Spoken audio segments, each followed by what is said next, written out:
Tumakas na tayo, takasan na natin ang mundo. Magtago papalayo sa mas tahimik at payapang mundo. Umubulong ang hanging amihan at huni ng ibon.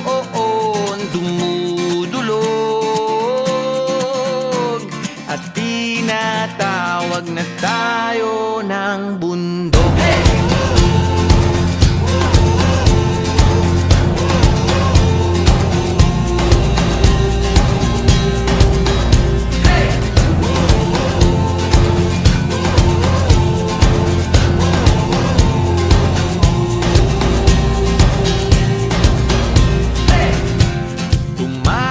Na tayo, palayo sa maraming tao.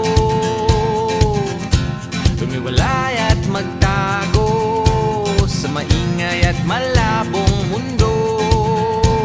Bumubulong ang hanging habagat at hampas ng alon. Dumudulog